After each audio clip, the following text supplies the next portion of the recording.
Bonjour, bonsoir à toutes. Bonsoir tout le monde. Merci beaucoup d'être là en ce soir 2 juillet. On est très contente avec Mia.co et avec Camille de pouvoir faire ce webinaire sur le vaginisme avec vous. En tout cas, pendant tout ce temps-là, n'hésitez pas à nous poser des questions ou sur le chat ou dans l'onglet questions si vous avez envie de faire des questions plus en anonyme. Nous, on est là pour y répondre. On a reçu beaucoup de vos questions. Alors, Comme comme d'habitude, d'habitude. pour celles qui ont l'habitude des webinaires, on a reçu une bonne cinquantaine de questions. On ne pourra pas tout traiter malheureusement, mais dans tous les cas, on va traiter un maximum d'entre elles. On va essayer d'être le plus interactif possible.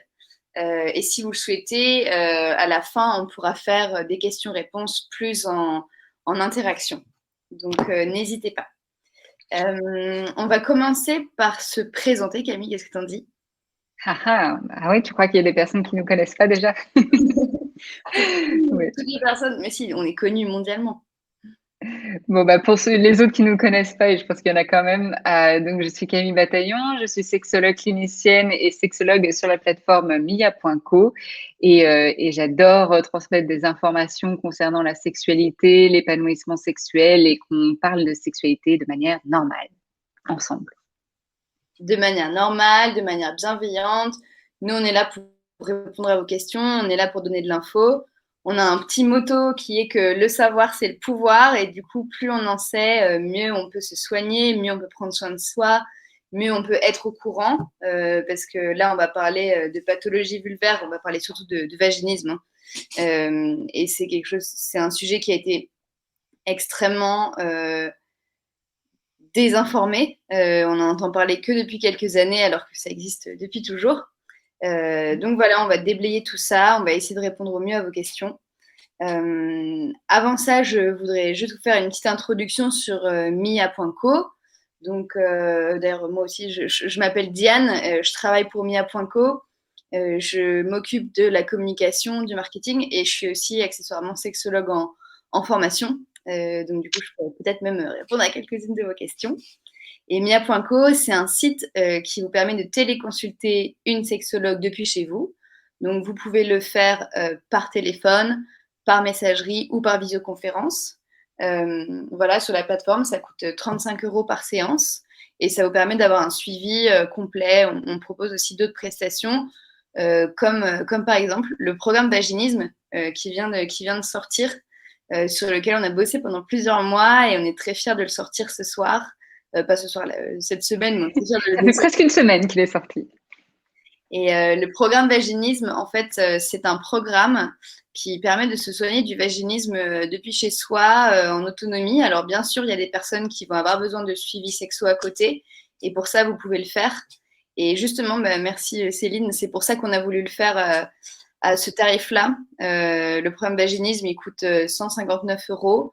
Et dedans, donc, vous avez 8 vidéos, vous avez les fiches explicatives qui vont avec.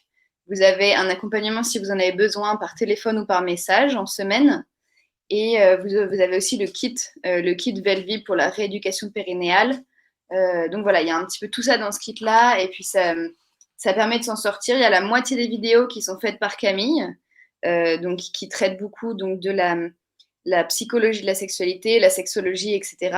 Pour vraiment travailler sur une nouvelle vision, sur la connaissance de soi, sur le stress, l'anxiété et la peur. Et le self-love. Et le self-love, bien sûr. Vous allez voir les petits exercices parfaits de Camille. Et la deuxième partie, donc c'est une vidéo de chaque, qui est sur la partie plus physiologique, parce que le vaginisme n'est pas une maladie qui est uniquement psychologique. Il faut vraiment avoir ça en tête. Donc de rééducation périnéale, de travail sur les muscles du vagin, etc., sur le rapport à l'autre. Et ça, c'est mis en place par le docteur Gilbert Boujaoudé, qui est médecin sexologue depuis plus de 25 ans et qui a déjà traité de nombreux cas de vaginisme. Et, Et, et pour rectifier, le vaginisme, c'est pas une maladie, mais une pathologie. Parce que tu as dit maladie, mais c'est pas une maladie. pathologie, pardon. Et d'ailleurs, pour le lancement, si vous le souhaitez, nous, on a voulu le rendre encore plus abordable et donc on a fait un code qu'on va vous donner ce soir. Je vais vous le mettre sur le chat juste après, qui vous permet d'avoir 50 € de réduction sur le programme. On fait ça pour le lancement. C'est pas. C'est jusqu'à quand d'ailleurs? Alors, je sais pas jusqu'à quand c'est. Fin juillet. C'est la fin de mois. C'est la fin de Donc mois. fin juillet. Donc une semaine, quoi. Je pose ma première question à Camille et puis je vous l'écris dans le chat, comme ça, si vous en avez besoin ou si vous connaissez des personnes qui en ont besoin, vous pourrez le donner. Donc, Camille, est-ce que tu es prête pour Oui. la course aux questions? C'est parti. Je pense qu'on va commencer par la plus simple et celle qu'on nous a le plus posée. Le vaginisme, qu'est-ce que c'est? Qu'est-ce que c'est? Le vaginisme a plusieurs composantes, deux composantes, une physique et une psychologique. Donc dans la composante physique, souvent ce qu'on entend, c'est que le vaginisme, ce sont des contractions involontaires des muscles du plancher pelvien qui du coup rendent la pénétration impossible, voire très très douloureuse. Ces muscles, voilà, c'est les muscles du plancher pelvien, donc les muscles du périnée. On voit là un premier triangle et un deuxième triangle. Et donc, sur le premier triangle, c'est des muscles qui sont hyper contractés et du coup, rendent la pénétration impossible, voire très douloureuse. Donc, on pourra revenir là-dessus. Et puis, sur la composante, du coup, psychologique, eh bien, le vaginisme, souvent, ça va être beaucoup d'appréhension, du stress, rien que de penser à des rapports intimes, à un contact rapproché, l'appréhension d'avoir mal lors de la pénétration, des crises de panique, des crises d'angoisse, rien que d'y penser, ou même pendant l'acte. On sépare aussi le vaginisme. Alors, il y a un vaginisme qu'on va dire partiel, c'est-à-dire que, par exemple, on va avoir la possibilité d'utiliser des tampons, peut-être des fois des cups, ou même de mettre un doigt ou des fois un spéculum, et ça passe et c'est OK.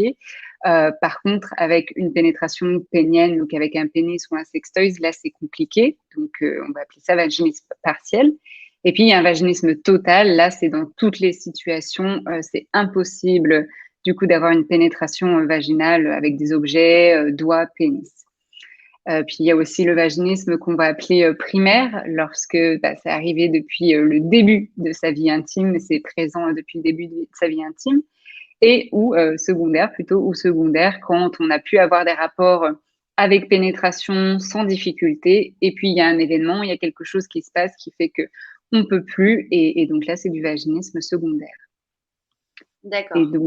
Et donc, quand on expérimente du vaginisme, il y a souvent beaucoup de souffrance et c'est ce qu'on retrouve en consultation. Donc, voilà, on va développer ça pendant cette séance aussi. Enfin, cette séance webinaire. Ce n'est pas une séance de sexologie. Zut.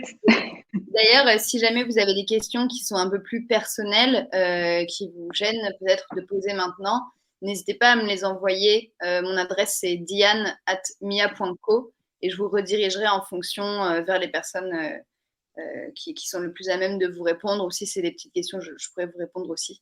Donc vraiment, tout est ouvert. Vous pouvez aussi me poser des questions sur Instagram. Pour celles qui ne sont pas sur Instagram, c'est mia.co-fr. On répond à tous vos messages. Donc du coup, Camille, là, tu as fait 3 questions en une. Félicitations. T'as vu, je m'améliore. Qu'est-ce que le vaginisme? Comment diagnostiquer les différents vaginismes? Donc, on a le total, le partiel. Et tu as aussi répondu à une question qui disait, est-ce qu'il est possible d'avoir du vaginisme en étant vierge? Donc, en n'ayant pas eu de rapport sexuel, on va plutôt préférer ce terme. Oui, c'est possible. Et du coup, ça, c'est le vaginisme primaire. C'est-à-dire que même avant d'avoir eu des rapports, c'est déjà bloqué. C'est déjà douloureux et bloqué avec une énorme appréhension. Ouais. Et alors, je pense qu'il y a quelque chose qui est intéressant et qui permet peut-être de changer un petit peu la perception du vaginisme aussi. C'est qu'en fait, le vaginisme, c'est quelque chose qui fait souffrir et qui nous gêne. Mais à la base, notre corps fait ça plus pour nous protéger. C'est un système d'autodéfense. C'est un signal d'alarme aussi, c'est souvent ce que j'aime dire, c'est OK, qu'est-ce que le corps essaye de nous dire? Parce que si soudainement il se referme, quand notre corps est sous tension de manière générale, c'est parce que soit on est ultra stressé, soit soudainement, oh là là, il y a quelque chose qui nous a effrayés, et donc c'est un signal d'alarme, soit faut courir, ou soit en fait il faut se détendre, se relaxer, parce que là on est un petit peu stressé. Et donc là, par rapport au vaginisme, souvent c'est un signal d'alarme. Pourquoi le corps soudainement se contracte quand il y a une pénétration? Alors, il peut se contracter en réponse à une situation passée qui peut être traumatisante, voire douloureuse, et donc le corps se souvient et donc sait que ça peut être du coup un danger. Ou soit ça peut être pas du tout par rapport à ça, mais juste, en fait, la personne peut appréhender un rapport intime pour mille et une raisons et on verra ça. Elle peut appréhender du coup un rapport intime et donc tout le monde, quand on est, un peu stressé ou anxieuse, on a sa respiration qui est accélérée, voire coupée, on est un petit peu tendu, même des fois sans s'en rendre compte. Et quand on est tendu, quand on a nos respirations coupées, c'est la même chose aussi avec le périnée, donc le plancher pelvien qui du coup remonte et est plus contracté. Et donc quand il est contracté, on le sait, du coup, donc c'est des muscles qui entourent l'entrée du vagin qui vont être vraiment contractés et ça va vraiment appuyer du coup sur le canal du vagin et donc rendre la pénétration impossible, voire très douloureuse. Alors des fois, il y a certaines personnes qui vont dire que l'entrée, c'est un petit peu possible, un petit peu douloureuse, mais c'est surtout un blocage, comme si on tape contre un mur. C'est justement parce que ce muscle-là se trouve à quelques centimètres, 2-3 centimètres de l'entrée du vagin, et donc va venir appuyer, refermer le canal du vagin. Parce que le vagin aussi, chez certaines personnes, il y a la croyance que le vagin est un trou, ou alors même des fois un tout petit trou, alors que le vagin est recouvert de parois. Et quand on est détendu, les parois peuvent justement laisser passer, par exemple, un pénis assez facilement, surtout quand c'est lubrifié. Par contre, quand on est stressé, qu'on a une appréhension, les parois sont contractées et donc ça rend la pénétration douloureuse, voire impossible. Mmh. Et on le rappelle, ça me fait penser ce que tu dis, on a parfois l'impression que le vagin est un trou. Je l'ai lu l'été dernier, mais il y a un livre de Maya Mazoret qui est pas mal là-dessus, où elle dit, ça s'appelle Sortir du trou, et elle explique que le vagin est tout sauf un trou. Un trou, c'est quelque chose dans le sol, c'est vide, il y a un fond, il y a de l'air dedans. Le vagin, c'est un ensemble de muscles, et c'est pas du tout un trou à l'intérieur, il se passe plein de choses et c'est quelque chose de très dynamique. C'est vraiment l'opposé d'un trou, quoi. Ouais, il y a une vie à l'intérieur, il y a un microbiote, il y a une flore vaginale, il y a des choses qui se passent quand il y a de l'excitation, il y a de la lubrification, il y a les tissus qui deviennent érectiles pour le clitoris. Il y a des choses qui se passent et c'est loin d'être un trou. Voilà, c'est aussi dans le vaginisme aussi souvent il y a cette sorte de perte de contrôle et se dire je ne contrôle pas la situation. Donc ça peut être inquiétant, surtout chez les profils anxieux qui ont besoin de contrôle. Et en fait, c'est aussi de se dire, se retourner, se dire mais en fait, je peux être en contrôle des rapports intimes. Je peux aussi moi décider si j'ai envie d'une pénétration ou non. Et je peux aussi décider de la profondeur de la pénétration. Je peux être aussi active dans ce processus et des fois, ça peut aider aussi certaines personnes qui souffrent de vaginisme à doucement redonner un peu de puissance dans ces rapports intimes. C'est vrai que on en avait parlé au dernier webinaire, Camille, ou peut-être celui d'avant, je sais plus trop, mais on parle toujours de pénétration comme si c'était ce qui pénétrait, qui était actif, et que du coup le vagin ou la personne était passive, alors qu'il y a un mot maintenant qui commence à arriver Percussion. tout doucement, hein, ça s'appelle la circlusion, et qui explique que non, non, on n'est pas du tout pénétré, on entoure, et c'est quelque chose de dynamique dans lequel on est actif. Donc, Bah oui. Et même dans le vagin, c'est souvent ce que j'explique aussi en consultation. En plus, rien que le terme pénétrer, donc on sent que pénétrer, il faut quand même forcer, quoi, presque la pénétration. Alors qu'en fait, dans le rapport sexuel, si on décide d'avoir une intromission, c'est plutôt si on laisse, par exemple, là, si on prend pénis-vagin, si on laisse le gland du pénis reposer à l'entrée du vagin et que le pénis ne fait rien, le vagin, au bout d'un moment, s'il est détendu, si on est excité, va absorber le pénis. Et donc, on parle plus de pénétration, mais de circlusion. Faites le test chez vous. je trouve que je fais assez bien le vagin. Je sais pas si tu t'es rendu compte, Camille, de ma magnifique bouche. Je me demandais ce que tu faisais d'ailleurs. Ok. Alors, ça, c'était donc la partie sur on se souvient bien que le vagin n'est pas un trou. La Et question merci suivante. Céline pour tous les messages, c'est chouette. Oui, merci Céline, vous faites vraiment vivre ce webinaire. N'hésitez pas à nous bombarder de messages. On vous répond pas tout de suite, mais on les lit, et ça nous fait plaisir. Oh, Diane, le vagin absorbeur. T'as une tête. Donc, du coup, pour la prochaine question, alors je pense qu'elle est quand même à peu près liée au concept de vaginisme total ou vaginisme partiel. Et elle est aussi difficile à répondre, c'est quelle est l'intensité de la douleur qui est liée au vaginisme? Mmh. Oui, c'est difficile à répondre parce que, la douleur, en fait, c'est subjectif, donc ça dépend de chaque personne et de chaque ressenti et c'est pour ça que c'est extrêmement difficile aussi. Alors souvent, dans le milieu médical, on va dire: «Bon, bah, évaluez votre douleur, sur une échelle de 0 à 10». Mais pareil, par exemple, si la douleur, ça serait, 5 pour tout le monde, on va dire, bah, en fait, la personne A va dire: «Bah, moi, je ressens 8», la personne B va dire: «Je ressens 3».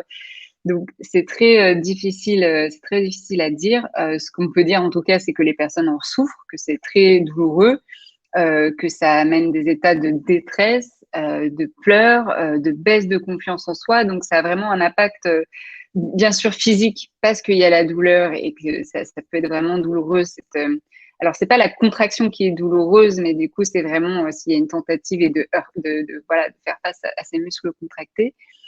Mais tout ça pour dire quoi? Mais tout ça, oui, pour dire que oui, il y a bien cette douleur physique, mais c'est aussi une douleur, du coup émotionnelle et psychologique et c'est pour ça que c'est important d'être accompagné dans ce processus. Et c'est vrai que on l'a abordé aussi. Je vais vous envoyer le lien parce qu'on a écrit un livre blanc sur les pathologies vulvaires avec Vulvae, avec Paola de Vulvae, où on a vraiment parlé de un bon grand nombre de pathologies vulvaires. Et on a reproduit en fait avec les dessins, donc c'est My Dear Vagina qui a fait les dessins, les sensations en fait qui pouvaient être ressenties, donc selon les témoignages par les personnes qui étaient vaginiques. Et il y a eu plusieurs témoignages. Il y a eu, moi je ressens comme si c'était un mur, comme si j'étais verrouillée, comme si c'était fermé, il y avait un cadenas. Du coup, c'est ça l'illustration qu'on a utilisée. Et c'est vrai que c'est quand même des mots qui reviennent souvent, quoi. Ouais, ouais, ouais, vraiment faire face à un mur, c'est ce qui revient souvent, ouais. Et que c'est vraiment, là, il y a rien qui peut rentrer quoi, vraiment, tout est fermé. Mmh. Et donc, du coup, Camille, la question suivante, elle arrive assez naturellement. Quelles sont les causes du vaginisme? Pourquoi on a ça? Est-ce qu'il y a une cause qui est plus courante qu'une autre? Est-ce que tu pourrais Mmh. nous éclairer là-dessus? Ouais. Bah, par rapport aux causes, pareil, il faudrait plus, d'études, scientifiques, par rapport à ça. Alors pareil, ça va dépendre, chaque sexologue va recevoir en consultation des personnes qui ont du vaginisme et ça va être avec des causes différentes. Après, on peut les regrouper, sous différents, perspectives. Souvent, ce qu'on va voir, ça va être, une méconnaissance de son corps, ou en tout cas de son anatomie. C'est genre: «Je ne sais pas ce qu'il y a là sous moi». C'est une partie qui est un peu déconnectée de moi. Ça peut être aussi la cause, ça peut être une éducation qui est stricte quant à la sexualité. Donc souvent, bah, fais attention, ne tombe pas enceinte, la sexualité c'est mal, la sexualité ça fait mal, pas de sexualité avant le mariage. Donc ça, c'est tout ce qui peut aussi engendrer, ou même des mythes hein, vis-à-vis de la sexualité. Donc ça peut engendrer aussi du vaginisme. Un manque d'éducation aussi sexuelle, par rapport à ça, des connaissances anatomiques, on l'a dit, mais aussi au fonctionnement du corps. Et puis, souvent ce que je retrouve aussi, c'est, une grande anxiété, des profils anxieux, donc énormément de stress, d'appréhension et des personnes qui, du coup, aiment être dans le contrôle parce que, ce qui est hors contrôle les stresse encore plus. Mmh. OK. Donc en fait, on aimerait bien pouvoir vous répondre sur quelle est la cause la plus courante. On aimerait bien pouvoir donner plus de chiffres sur le vaginisme, mais comme on l'a expliqué aussi lors du dernier webinaire avec Paola de Vulvae, il y a très très peu d'études qui ont été menées là-dessus, il y a eu très peu de recherches. Donc là, on est encore plus ou moins au début. Typiquement, quand on va sur PubMed, PubMed, c'est un site avec beaucoup d'articles médicaux, de papiers scientifiques. Pour dire un petit peu la différence, quand on regarde sur la dysfonction érectile, on a des milliers et des milliers de résultats. Je crois qu'on va être entre 6 et 8 000 résultats.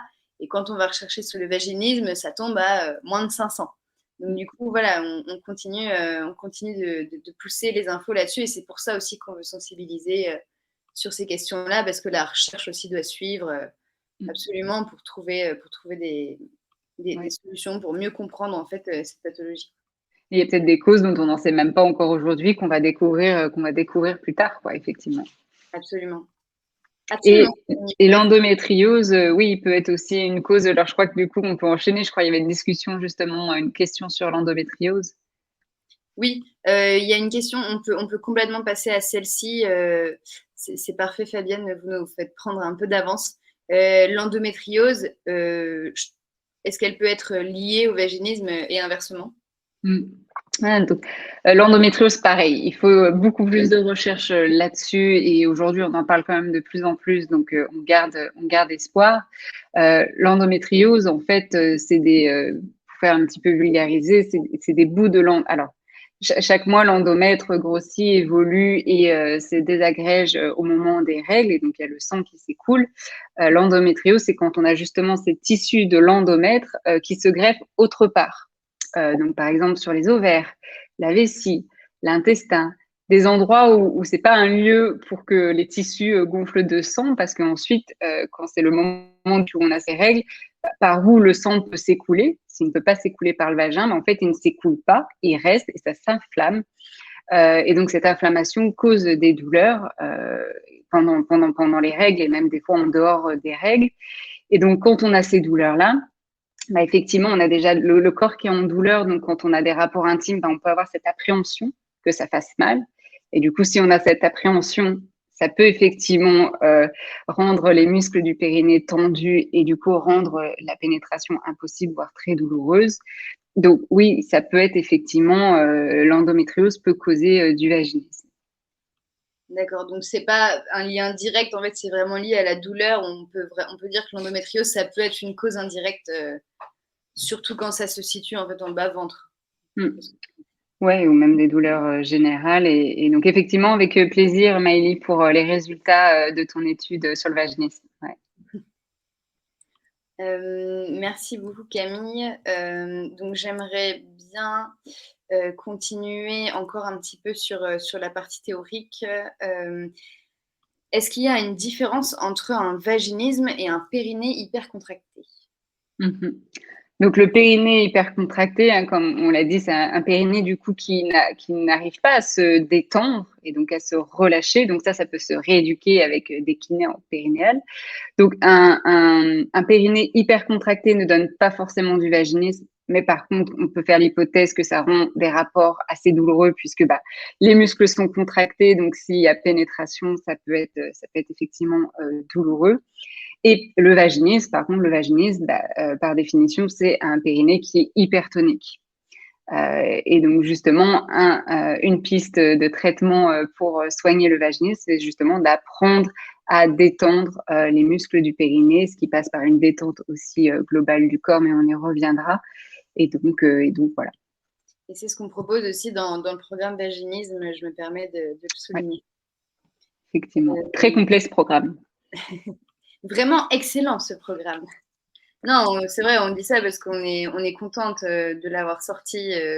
C'était beaucoup de travail et là, on voit il y a vraiment pas mal de personnes qui s'y intéressent, qui l'achètent. Et on a hâte en tout cas d'avoir vos retours là-dessus. Ouais, là, on attend les premiers retours et tout, donc ça va être top. Alors, il y a une partie qui est intéressante aussi.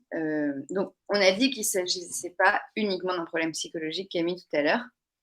Est-ce qu'on est bon là-dessus ou est-ce que tu veux quand même faire un Ouais. petit résumé de cette partie-là?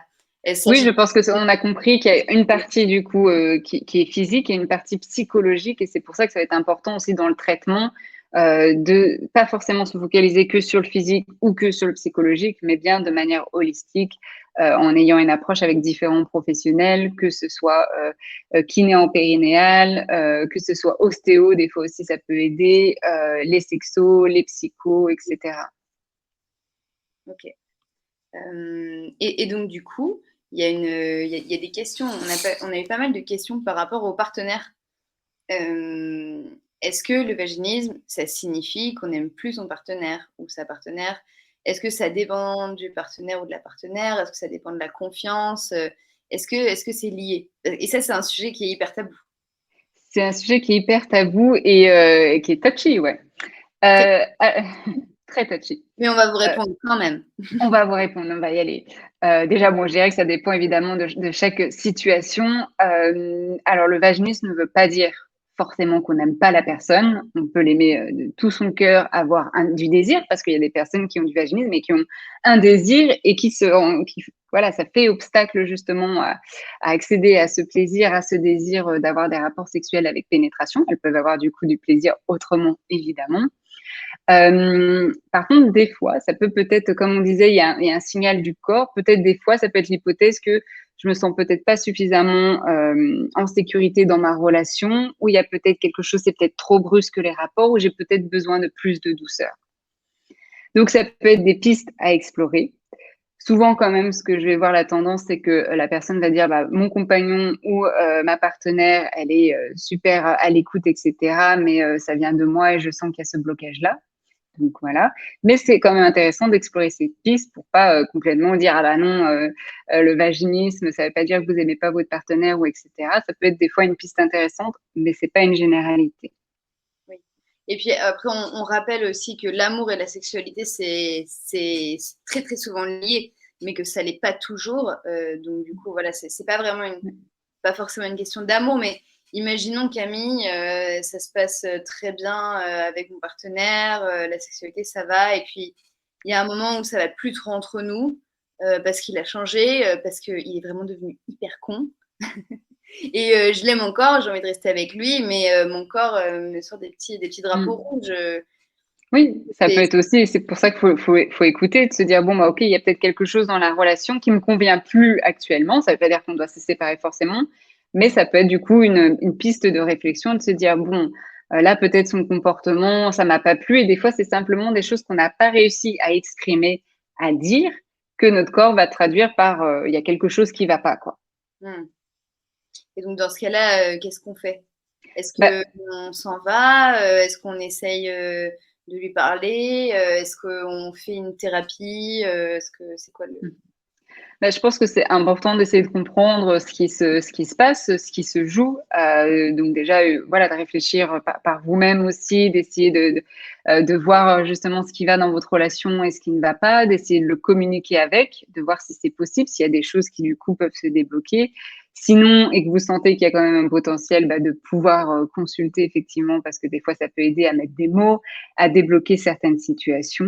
Et si vraiment c'est pas possible ou que le ou la partenaire n'est pas motivé, qu'il y a pas de communication possible, pas les mêmes envies, bah, des fois, c'est peut-être un signal qu'effectivement la relation, n'est plus adéquate.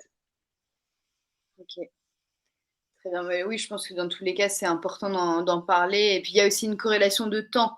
S'il y avait du vaginisme peut-être avant et que, enfin, c'est peut-être pas corrélé. Le truc, c'est que, encore une fois, c'est toujours beaucoup d'hypothèses et il faut faire Mmh. par élimination, Ouais, par exploration. c'est ça. Parce qu'il y a même des personnes, hein, qui consultent où des fois, c'est le même partenaire, ça fait 5 ans qu'ils sont ensemble, pendant 3 ans, une sexualité épanouie, puis soudainement, elle comprend pas et là, c'est plus possible, d'avoir des rapports avec pénétration. Donc, il y a des fois encore pas mal de causes inexpliquées. On parlait des causes inexpliquées. Et donc, quand il y a pas de cause, quand c'est plus difficile d'expliquer les causes, ça peut prendre un peu plus de temps, effectivement, à décortiquer tout ça. Ok. D'où l'intérêt de consulter des professionnels, de ne pas rester seul face à ça. Mais d'ailleurs, on a plein de questions là-dessus. Ouais. Euh, alors, du coup, c'est pareil. On a une autre question pour moi qui est à peu près liée, plus ou moins. Tu me diras si je me trompe, celle de l'endométriose et du vaginisme. C'est pouvez-vous évoquer le vaginisme suite à des mycoses à répétition? Mmh. Encore une fois, je ne pense pas que ce soit lié directement, c'est plutôt une cause indirecte quand Mmh. du coup c'est ces parties-là qui nous gênent. Bah, qui est douloureuse, du coup, les mycoses, c'est quand même douloureux, c'est la partie génitale et donc le corps se souvient que cette zone peut être douloureuse, c'est imprégné et du coup, des fois, bah, si, un pénis, un doigt vient toucher cette zone-là, des fois, c'est des bactéries, hein. Des personnes me disent, «Moi, vraiment, je suis sur l'hygiène maximum parce que j'ai peur d'avoir des cystites et des mycoses» et du coup, bah, il y a on n'est pas complètement détendu, on n'est pas complètement dans le lâcher prise et donc on peut pas apprécier forcément du coup ce qui peut se passer dans la sexualité. Donc les mycoses peuvent être du coup, s'il y a des mycoses à répétition et donc une douleur qui s'inscrit aussi dans le corps ou en tout cas cette zone elle peut être douloureuse, elle est pas facile, pas évidente. Ça peut entraîner effectivement du vaginisme secondaire voire primaire si les ménopauses sont arrivées assez jeunes. Ok. Donc, en soi, c'est quand même une question de rapport à soi, de rapport à la zone génitale, voilà, vraiment le rapport qu'on entretient avec notre vulve, quoi. Oui, avec notre vulve, même des fois, les mycocystes, si on veut y attacher du symbolisme au-delà du médical, mais c'est des fois aussi quel est mon rapport à ma vulve, quel est mon rapport à mon sexe, et souvent, ça va être des personnes qui sont plutôt distantes par rapport à cette partie-là. Très bien répondu, comme d'habitude, Camille, félicitations. Merci. Alors, justement, tu as évoqué le mot lâcher prise et vaginisme. Donc, le lâcher prise, on l'entend un peu à tout va et c'est une grosse injonction, je trouve. Ouais. Est-ce qu'on pourrait dire que le vaginisme et le lâcher prise sont liés? Ouais, comme tu dis, hein, le lâcher prise, on le met à toutes les sauces et en même temps, on sait à quel point c'est aussi une clé intéressante et importante dans la sexualité. C'est sûr que quand il y a du vaginisme, il n'y a pas vraiment de lâcher prise. Dans le sens où, là, on revient un petit peu sur quand je disais, voilà, on a envie un petit peu de contrôler parce qu'il y a cette appréhension. On a peur d'avoir mal, donc on préfère contrôler la situation. Donc, effectivement, si on contrôle la situation, on ne peut pas être tout le temps dans le lâcher prise. Sauf si, par exemple, on sait qu'on a le contexte avec nous qui est idéal, ou là, on peut être un contexte idéal à la détente. Mais généralement, quand on souffre de vaginisme, ce n'est pas un contexte idéal pour pouvoir être détendu. Parce qu'en fait, c'est quoi le lâcher prise, Camille? C'est une bonne question. Le lâcher prise. Oui, un petit. Le lâcher prise, c'est toi. Le lâcher prise, c'est pouvoir être dans le moment présent, en fait. C'est de pouvoir juste être là, dans le moment T, sans penser au passé, sans se soucier du futur, et juste être là à vivre ce qu'il y a à vivre dans les sensations. Par exemple, là, si on pense à un rapport intime, d'être là à juste profiter des caresses et de se dire waouh, ça me fait cette sensation sur ma peau, etc. Et de ne pas anticiper sur ok, là, après ça, il va me caresser, après ça, on va passer par la pénétration. Du coup, je ne sais pas si je vais avoir mal, peut-être que je vais avoir mal, est-ce que je peux lui dire oui, est-ce que je peux lui dire non, comment je fais si je pleure, etc. Et là, on est du coup plus du tout dans le moment présent et donc pas du tout dans le lâcher prise, mais plutôt dans une réflexion, une pensée et donc voilà. Donc le lâcher prise, on peut y mettre plein de définitions. Moi, je dirais vraiment c'est quand on peut être juste dans l'instant présent et des fois être juste dans l'instant présent, c'est quelques secondes et c'était déjà toujours ça de prix. Est-ce qu'on peut un peu lier ça à la pleine conscience? Tout à fait, ouais. Ouais, je donne la même Un définition à la point. pleine conscience. 10 sur 10, Diane. On a reçu une question. Donc là, on va passer un peu plus. On a fait une bonne partie du coup sur qu'est-ce que le vaginisme, etc. On pourra y revenir hein, si vous avez d'autres questions. Il y en a une ou deux que j'aimerais bien passer. Mais là, il y a une question intéressante par rapport justement à cette peur et à ce dégoût de la vulve. Comment on fait pour travailler dessus? Parce que c'est vrai qu'il y a énormément de personnes et faut pas les blâmer, hein, parce que dans les livres d'anatomie, à l'école, et cetera, on sait pas ce qu'on a entre les jambes et quand on a toutes ces choses autour, qui disent: «Ah c'est sale la première fois, nanana», Même les règles, c'est sale. Donc, cette zone, elle est toujours entourée de sale, en fait. oui, c'est sale et donc du coup, on se regarde pas, on sait pas ce qu'il y a, on nous dit: «OK, il y a un trou». Bon et du coup, en effet, ça peut développer ce dégoût-là. Mais Mmh. comment, très bien, mais comment je fais pour m'en défaire? Ouais. Bah, souvent, ce qu'on va dire, c'est de se réapproprier cette zone-là. Alors, qu'est-ce que ça veut dire? Ça veut dire, pareil, de reprendre un petit peu contrôle sur cette zone-là, parce que comme tu disais, on a entendu mille et une choses qui ne viennent pas de nous, en fait. Ces croyances-là, elles viennent de ce qu'on a pu entendre, de ce qu'on a pu voir, de ce que nos familles, nos amis ont pu dire sur nous. Et du coup, ça a développé ces croyances-là qui, des fois, ne nous appartiennent même pas. Donc, pour se réapproprier cette zone, alors il y a certaines personnes qui arrivent seules, il y a d'autres personnes qui sont dans un processus justement d'accompagnement. Ça va être déjà souvent, ce qu'on va dire en premier, ça va être d'observer sa vulve avec un miroir, de pouvoir s'aider de schémas anatomiques aussi pour vraiment situer les différentes zones de son vagin. Là, je ressors mon petit, anatomie coupée du coup de la vulve ou là, je suis un petit peu dans l'ombre, mais Comment? Ton extraterrestre. Ouais, mon extraterrestre de toutes les couleurs. Mais tu disais, tu vois, tu disais le vagin n'est pas un trou. Et donc, effectivement, là, on voit bien qu'il y a les parois, du coup, les parois du vagin qui sont repliées sur elles-mêmes, mais qui ne sont pas fermées, qui peuvent complètement accueillir un doigt, un pénis, une cup. Et puis là, il y a le clitoris, le bulbe du clitoris, la branche, et puis le gland du clitoris qu'on voit apparaître au-dessus. Bref, donc avec les planches anatomiques, des modules comme par exemple celui-ci et son miroir, on peut déjà explorer ça. Alors, des Ou fois, sur cette première internet, étape, enfin, vous pouvez regarder sur internet, vous n'êtes pas obligé d'acheter un module, bien sûr. oui, oui, effectivement. Vous pouvez comparer. Euh, mais déjà, rien que cette étape, pour beaucoup de personnes, ça peut être difficile. Parce que l'appréhension de se dire: «Mais j'ai même pas envie de voir cette zone-là parce qu'elle est dégoûtante, ça me fait peur» et donc si c'est le cas, alors on va déjà travailler et là, ça demande du coup un accompagnement, mais de venir travailler sur ces peurs-là. Quelles sont les croyances?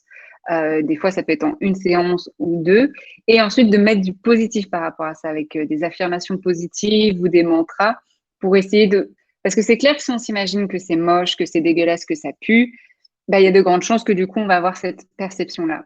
Par contre, si on se dit: «Ah ouais, en fait, une vulve, ça peut être joli» ou en tout cas une vulve, ça peut être neutre. Une vulve, ça a une odeur d'une vulve, donc c'est normal qu'il y ait des odeurs. La vulve, il y en a mille et une diverses, je sais pas comment dire. Il y en a une infinité, du coup, de vulves et donc il y en a aucune qui se ressemble. Donc déjà, petit à petit, d'arriver à construire, une représentation de la vulve qui peut être plus positive, ça généralement aide les personnes à aller vers cette étape d'observer, la vulve. Donc on observe sa vulve, on regarde, les comment on est foutu, en fait, vraiment. Et souvent, ça passe aussi par du toucher. Ce que j'aime bien dire, c'est que le peau à peau, en fait, de pouvoir se toucher soi, en fait, parce qu'on peut intégrer du coup comment on est foutu en bas en regardant donc dans un miroir. On peut aussi, alors je dis souvent aussi en séance, en fait, ça passe par tous les sens. Donc ça passe par la vue, ça peut pas sentir, ça peut passer par l'odorat, donc c'est-à-dire sentir comment sans votre vulve. Et il n'y a rien de dégueulasse à ça. Et justement, vous pourrez voir que votre vulve sent peut-être différemment de jour en jour. Même si vous avez transpiré aussi, il y aura une autre odeur. Si vous avez eu du sexe, il y aura une autre odeur. Si vous avez eu aux règles, il y a une autre odeur, etc. Ça peut passer par le goût aussi. Vous pouvez vous goûter.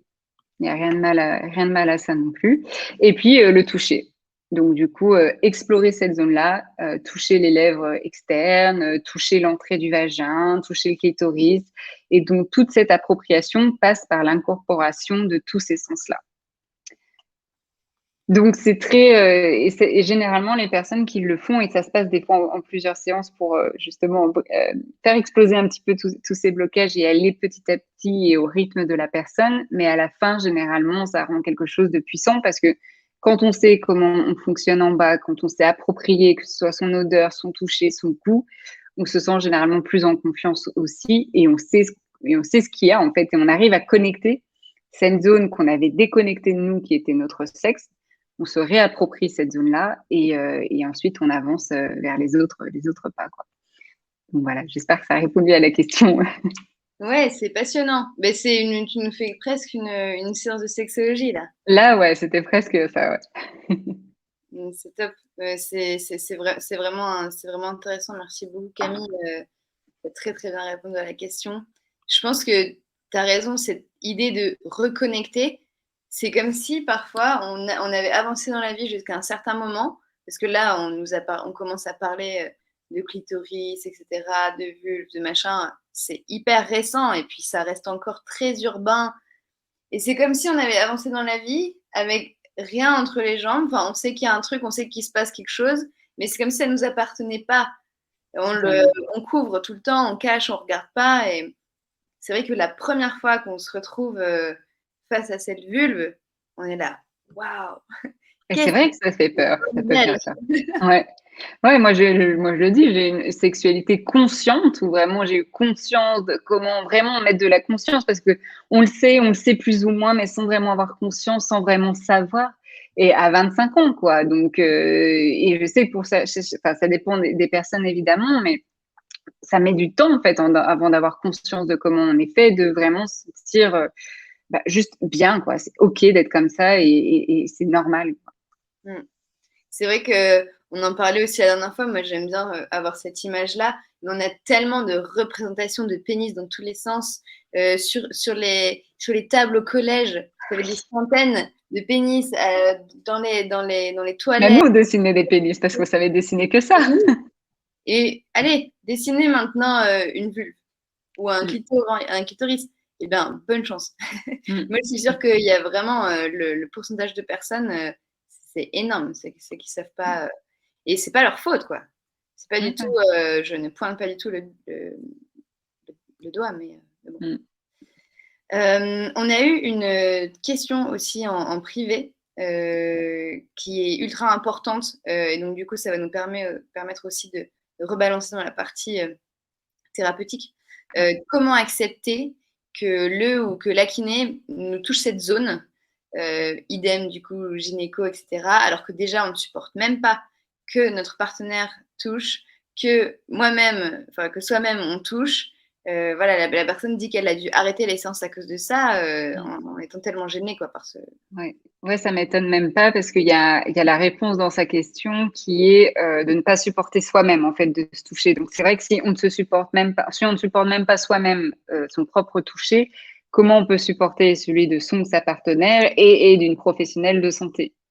Donc, ça va vraiment dépendre des personnes. Parce que pour certaines personnes, elles préféraient que ce soit la partenaire ou des professionnels qui la touchent plutôt qu'elles-mêmes.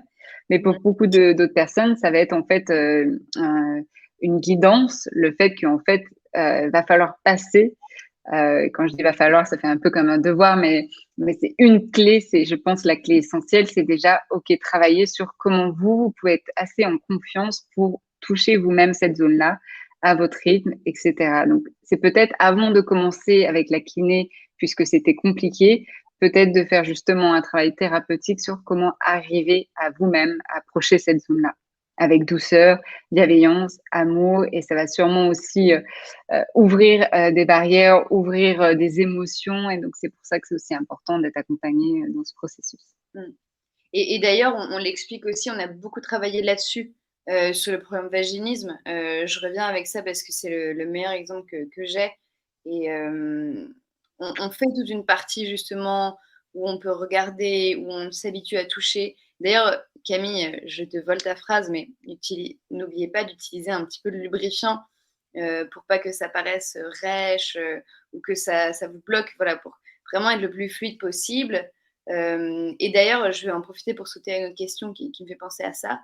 Voilà, vous pouvez, ne vous forcez pas à aller chez le ou chez la gynéco ou chez le kiné, etc., si vous-même vous n'êtes pas à l'aise, parce que ça va vous tendre encore plus.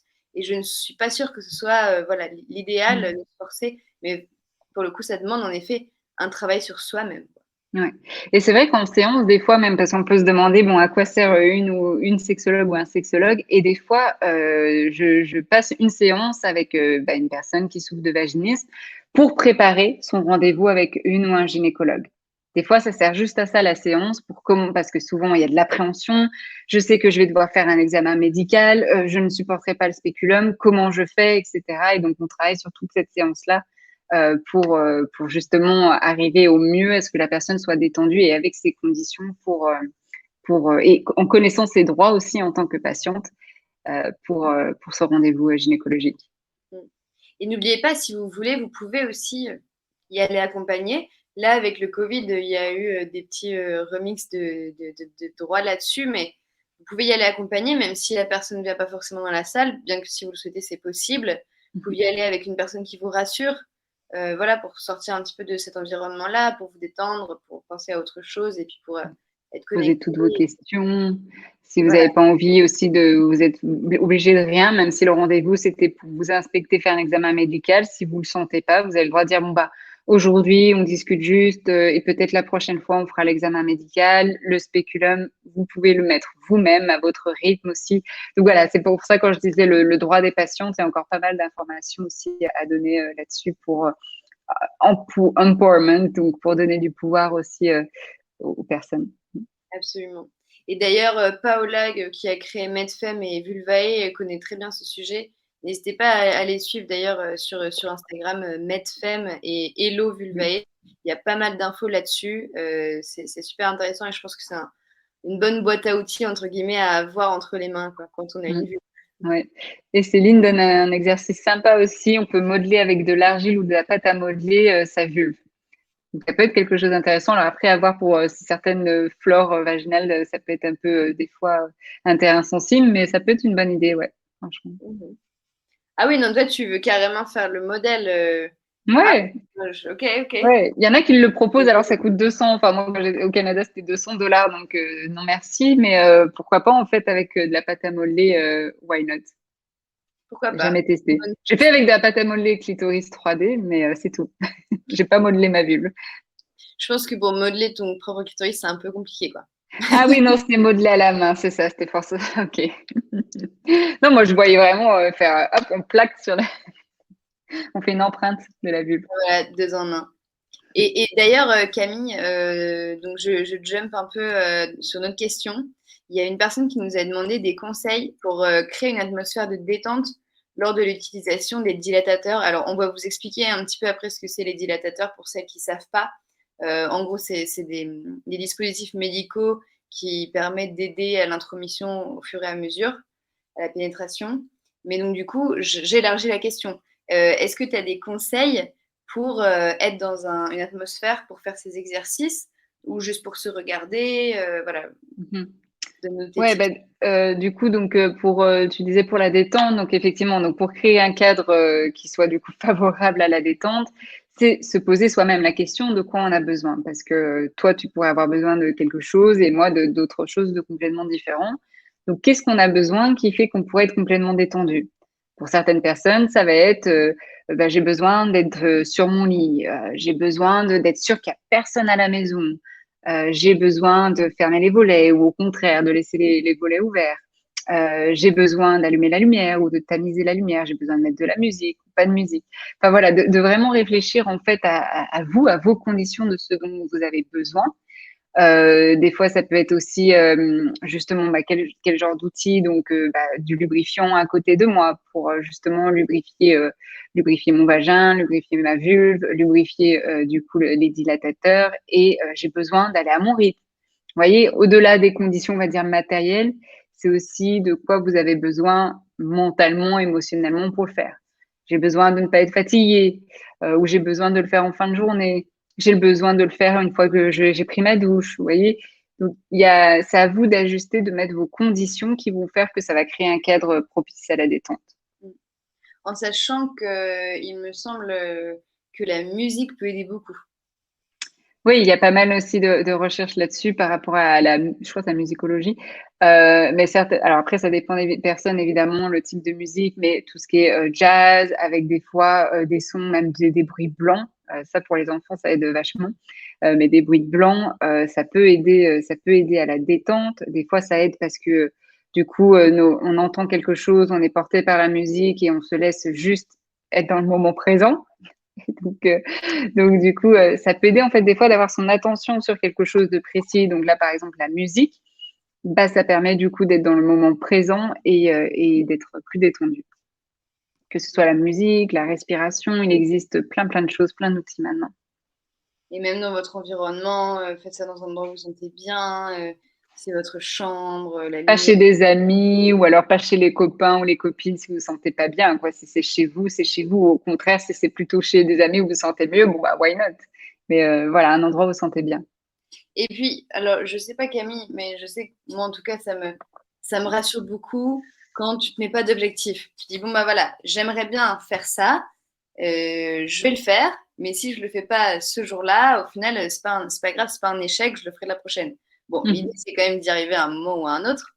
Euh, C'est pas trouver des excuses non plus, hein. voilà, pas trop des excuses, mais se laisser être indulgent, en fait, avec soi-même, être indulgente pour se dire, si j'arrive pas, c'est OK. Si je préfère faire un autre moment, c'est OK. Donc voilà, ça, c'est. Ouais. Moi, souvent, ce que je vais dire en consultation, c'est je vais donner des exercices avec évidemment une fréquence. Souvent, ce que je vais dire, c'est qu'on va exagérer au début. Donc, ça peut être intense au début, mais c'est en pratiquant justement qu'on se rend compte des choses. Je dis aussi de toujours s'écouter. Si vraiment on le sent pas, on le fait pas. Mais il faut pas que ce soit on le sent pas parce qu'on essaye de s'enfuir de quelque chose, quoi. Hmm. Et que si, par exemple, on l'a pas fait alors qu'on devait le faire, bah, c'est de se dire, OK, je l'ai pas fait ce soir, mais je m'engage à le faire du coup demain. C'est d'avoir aussi cette responsabilité, cette autonomie dans son processus de guérison, parce qu'en fait, on le voit très bien, je le vois très bien en consultation, si on loupe une fois, puis en fait, on se dit, bon, bah, c'est bon, je l'ai loupé une fois, puis je le loupe une deuxième fois, puis en fait, la motivation, on la perd. Et du coup, bah, désolé, mais il va pas se passer grand-chose en termes d'évolution si vous mettez rien en pratique. Ça, c'est sûr. La team procrastination dont je fais partie. Et c'est pour ça que donc un accompagnement, c'est bien d'avoir une personne qui du coup est là. Ok, alors les exercices, est-ce qu'ils ont été faits ou pas? S'ils n'ont pas été faits, évidemment, c'est pas une punition, c'est du coup de comprendre ce qui s'est passé, parce que des fois, c'était peut-être pas cet exercice-là n'était peut-être pas adapté à ce moment-là, ou alors c'était pas les bonnes conditions, ou il y a mille et une raisons. Donc on va essayer de comprendre ça et d'adapter. Très bien. Parfaite, très bonne réponse. Merci. Super. Alors le temps court encore plus vite que ce que je pensais. Ah ouais. Donc là, il est vraiment temps de passer à la partie thérapie. Donc avant de passer à cette partie-là, la grande question Camille, est-ce que le vaginisme se soigne? Et est-ce que quand il est soigné, c'est définitif ou est-ce que c'est quelque chose de chronique? Un peu comme quand c'est peut-être une mauvaise comparaison, mais si un fumeur arrête de fumer, on dit qu'il est non-fumeur, mais au fond de lui, est-ce qu'il ne sera pas toujours plus à même en fait de se retrouver face à ce genre de choses, quoi. Donc oui, le vaginisme se soigne quand il est pris en charge avec plein de professions, comme on l'a vu avec plusieurs professionnels. Il se soigne très bien. Dans les chiffres que j'avais vus, 90%, même un peu 90%, Des plus de 98, 95 même, je pense. 95%. Donc franchement, souvent en plus, ce qui est dingue, c'est de se voir l'écart entre je suis désespérée, j'y arriverai jamais, ma sexualité est foutue, et en fait se dire ah non, mais en fait il y a des solutions, il y a des pistes, et en plus en fait on peut en guérir. Pour certaines personnes, ça va être juste un déclic dans leur tête et dans leur vie, et elles n'auront plus jamais de vaginisme. Pour d'autres, il peut y avoir des moments où ça peut réapparaître, et elles vont peut-être comprendre plus facilement les causes, le pourquoi, et donc même si ça réapparaît, c'est pas un échec.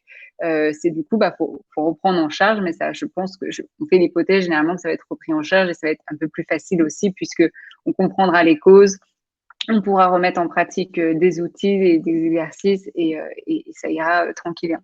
Mais généralement, c'est pour ça que dans les exercices, on essaie de rendre les patientes autonomes et comme ça, si jamais ça se reproduit, elles le savent et elles savent aussi que si elles ont besoin d'aide, elles savent à qui demander. Ok. Et d'ailleurs, je redirige encore une nouvelle fois. Le programme Vaginisme, c'est un accès à vie hein, que vous Ah avez. si, Vous avez une fois que vous l'avez pris, vous pouvez y retourner quand vous voulez. Les séances se débloquent au fur et à mesure.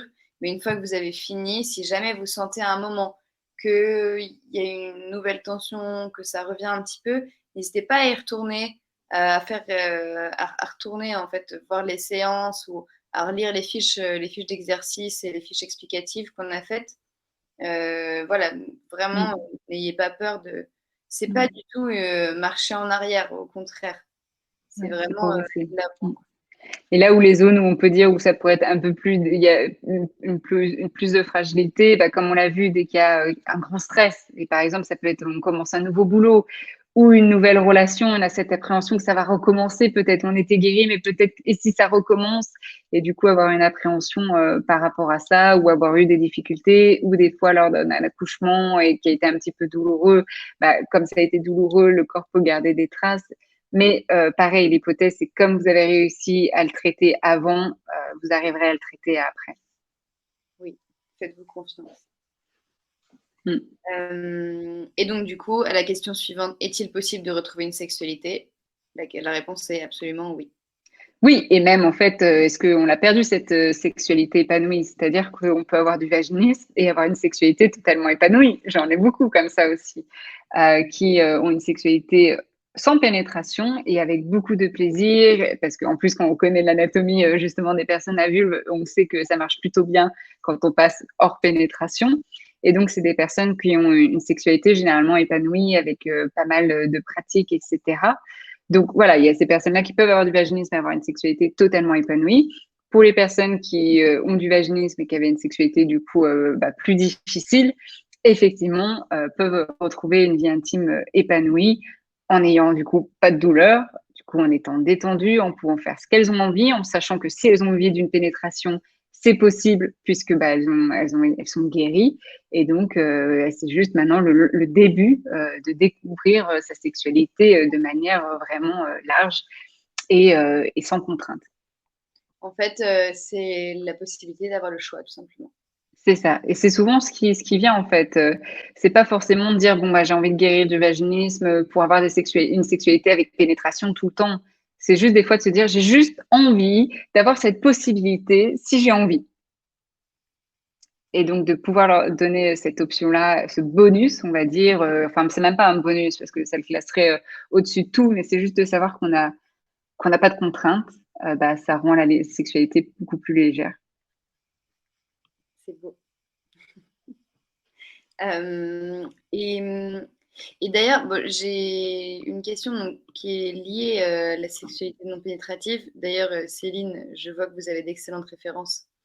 Martin Page et Jouissance Club, ce sont de très bonnes références. On vous invite tous à jeter un coup d'œil à ça si vous ne les avez pas encore dans votre bibliothèque. D'ailleurs, Martin Page a été aussi un des premiers à relancer la circlusion, etc. dans son livre. Et en plus, vous allez voir, pour celles qui n'aiment pas trop lire, au-delà de la pénétration, ça fait cette taille-là. Ça s'avale en une heure. Et c'est un petit bijou et ça se relit quand on veut. Vraiment, et ça a transformé la manière de penser la sexualité. Enfin, ouais, moi aussi, ça me met un choc. Ça me fait un choc.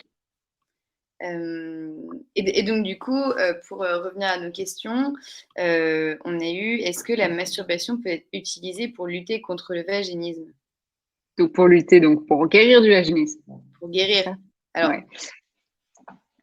Est-ce que la masturbation peut être utilisée pour guérir du vaginisme? Oui, c'est un outil, ça peut être un outil intéressant. Alors là, quand on parle de masturbation, ça peut être un outil intéressant justement pour permettre la détente. Donc, on va passer des fois par une masturbation au niveau du clitoris, parce que généralement, c'est là où on va avoir beaucoup de plaisir, on va permettre une détente. Et une fois qu'on sent qu'on est excité et bien détendu, on peut travailler aussi en pratique masturbatoire des pratiques où on va venir explorer du coup l'extérieur du vagin, enfin l'entrée du vagin, et puis ensuite à l'intérieur du vagin. Pareil, là c'est en plusieurs étapes. Là, je fais vraiment un résumé. Mais donc c'est une exploration intéressante et je dirais même presque importante à faire aussi. Mais pareil, certaines personnes, des fois, n'ont vraiment pas envie de se mettre des doigts dans le vagin et préfèrent passer à l'étape c'est bon, je peux être OK avec un pénis, etc. Mais je trouve ça toujours intéressant de pouvoir explorer soi-même, ou du moins, en tout cas, avec une stimulation du clitoris, pour pouvoir l'associer aussi quand il y aura des rapports avec pénétration, de pouvoir aussi stimuler le clitoris, qui permettra aussi de ressentir du plaisir. Absolument. Donc, en soi, la masturbation, c'est pas un moyen absolu de lutter contre le vaginisme, mais ça fait partie. Vous avez votre petite boîte à outils, dedans, il y a la masturbation aussi, et puis il faut l'utiliser. Voilà. Ouais. On peut l'explorer pour toutes les personnes qui ont envie ou qui sentent qu'il justement il y a du potentiel derrière. Ok. Et alors, une question aussi qui est revenue beaucoup, parce que le vaginisme, ça peut être lié à un manque de connaissances, parfois un peu de honte, un peu de gêne, et aussi ce vaginisme m'est arrivé à moi. Je parle pas de moi, hein, je fais des images. T'as pris le programme d'ailleurs, Diane? Il m'est arrivé à moi et j'aimerais bien m'en sortir seule. Est-ce que ça peut se guérir tout seul? Ou, donc, plusieurs questions.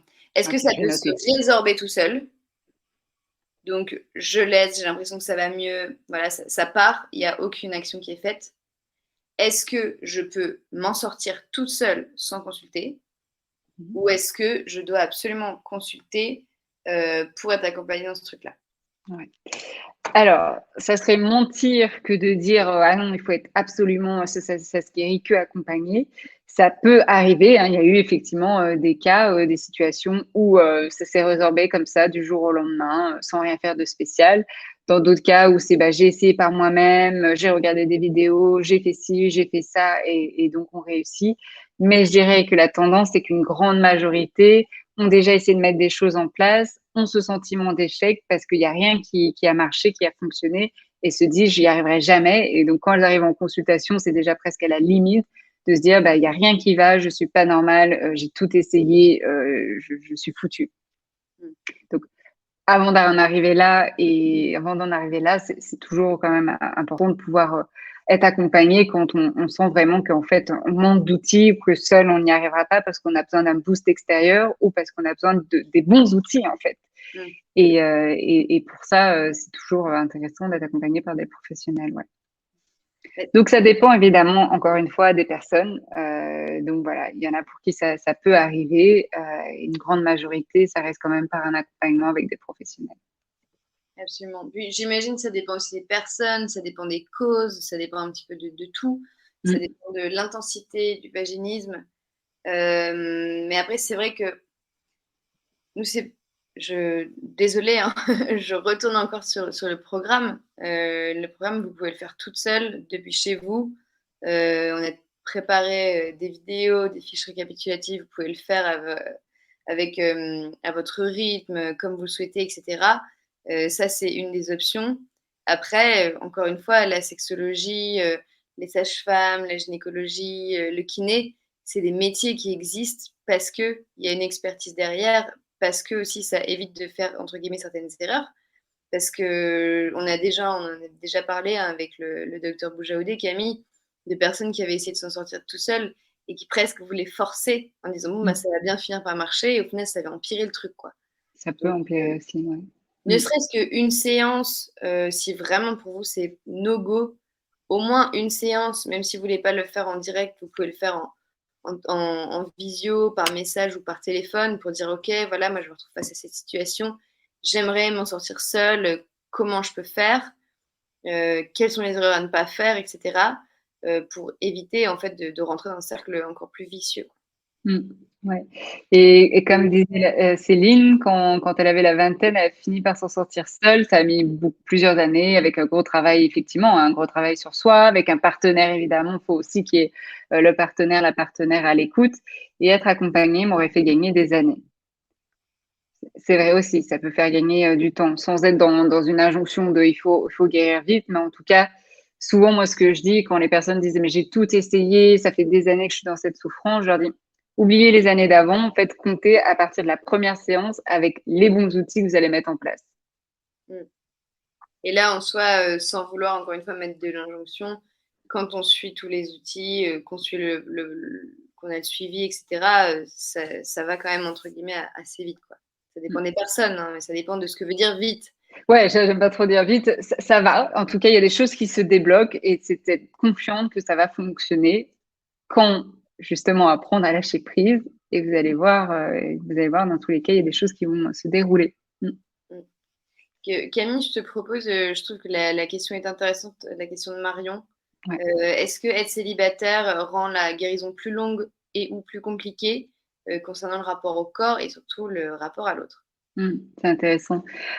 Moi, j'aurais tendance à dire, c'est peut-être une opportunité, en fait, quand, on est célibataire et qu'on souffre de vaginisme, justement, de pouvoir le traiter déjà à son rythme, parce qu'il y a pas la pression, effectivement, on le fait à son rythme.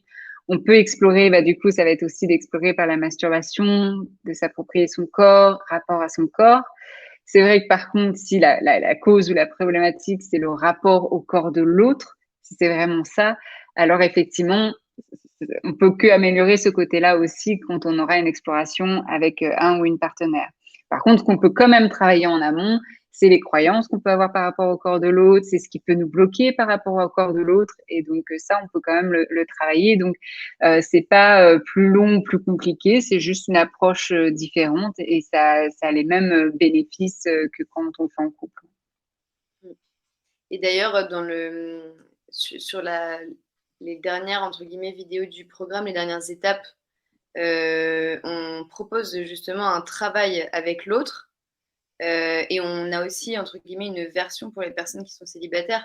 Et en aucun cas, c'est discriminant et le travail peut se faire dans tous les cas, hein, Camille. Ouais, dans tous les cas, c'est une démarche, ça sera toujours bénéfique. Donc, il faut pas que ce soit un frein de se dire je suis célibataire, je réglerai ça quand je serai avec un partenaire ou une partenaire. Au contraire, c'est le moment presque opportun de se dire ok, je le fais pour moi, c'est un développement personnel, je reprends confiance en moi.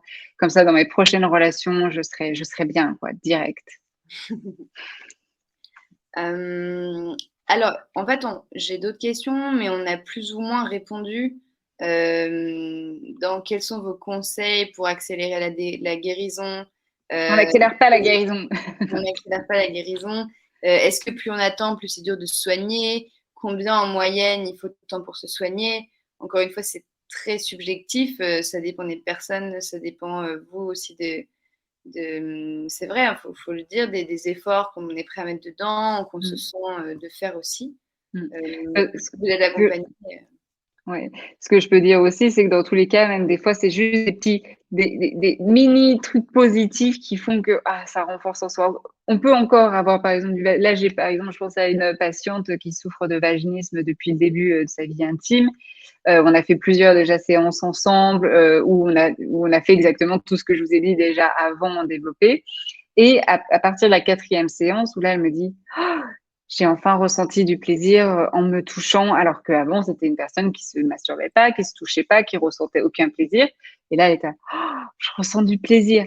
Elle a toujours du vaginisme pour le moment, mais elle a enfin ressenti du plaisir. Et là, ça change sa perspective et de se dire, je peux m'en sortir, je peux guérir, je peux avoir du plaisir. Et donc, ça va venir accentuer ce processus qui est déjà mis en place. Et c'est des petites victoires comme ça qui font le plus gros du travail. Et en plus, le cerveau humain est assez bien fait. C'est-à-dire qu'une victoire, que ce soit une très grande victoire ou une petite victoire, on a quand même des hormones hyper cool qui Mm. viennent et ça nous satisfait beaucoup. Donc Ouais, que les victoires soient petites ou grandes, elles sont toujours bonnes pour votre cerveau. Donc ouais. même si on y va petit pas par petit pas, plus vous accumulez des victoires, même si elles vous semblent toutes petites, plus elles vont donner confiance, plus elles vont faire avancer le schmilblick, si je peux me permettre. Ouais. Et d'autant plus, du coup, si on est accompagné et que derrière, il y a la sexologue qui dit mais tu te rends compte, t'as fait ce pas là, c'est énorme, c'est incroyable. Parce que souvent, soi-même, on se rend pas compte qu'en fait, c'est incroyable. Mais moi, quand je vois, je fais ah oui, je vois l'évolution, quoi. Je vois qu'il y a des choses qui se mettent en place. Bravo, continuez, et c'est super positif, et on continue. Et donc, ça, c'est comme un coach sportif, quand on se remet à la salle, bah, ça nous motive, quoi. Donc, et c'est ce qu'on souhaite. Parce qu'on sait que ça peut se guérir, donc ça serait dommage d'abandonner en cours de route.